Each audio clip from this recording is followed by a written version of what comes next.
Good morning po, happy holiday. Gawa po tayo ng informational vlog. So, may nagtatanong po, ano po yung pinagkaiba ng qualitative sa quantitative research? So, napaka-importante po nito, lalo na po sa mga nagtitesis, nagda-dissertation at gumagawa ng research project. Kasi po, dapat alam po natin kung anong method yung gagamitin natin kung meron na po tayong title o research question. So, marami pong pinagkaiba yung dalawa sa iba't ibang aspect. Unang-una po, sa data type, yung quantitative research is more on numerical data. So pag sinabing numerical, it is quantifiable and measurable.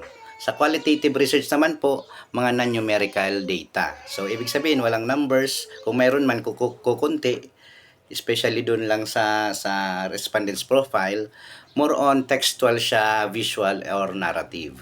Sa objective naman po, yung objective ng quantitative research is more on to find objectively or to measure the relationship, the patterns, the significant difference like that.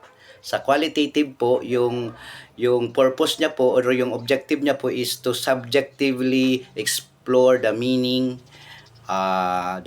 the motivations, and the context. Sa methodology naman po, para malaman natin yung pinagkaiba ng dalawa, yung methodology po very structured and standard, gumagamit po ng mga standardized instrument like surveys, online or uh, uh, paper surveys.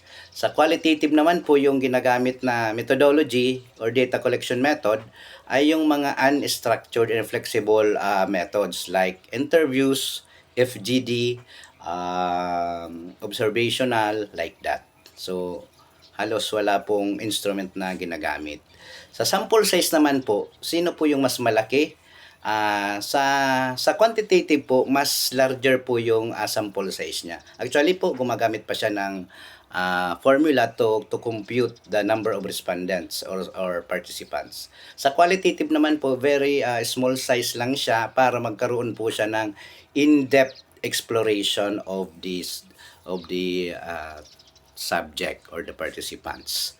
Okay. Sa statistical treatment po, yung quantitative, very rigid siya. Gumagamit siya ng medyo extensive statistical analysis for patterns and correlations, significant relationship like that. Sa qualitative po, limited po yung statistical analysis, more on thematic analysis and interpretation of data gathered.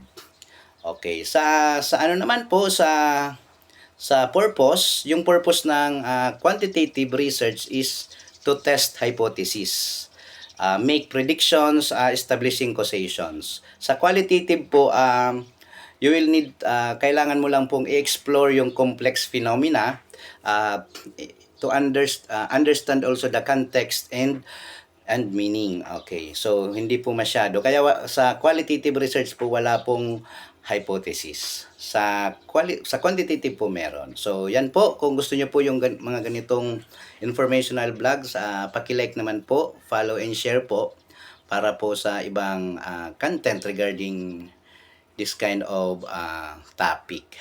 So, pwede po rin kayo magtanong sa comment section para magawa natin po ng paliwanag sa mga susunod na vlog. Thank you very much.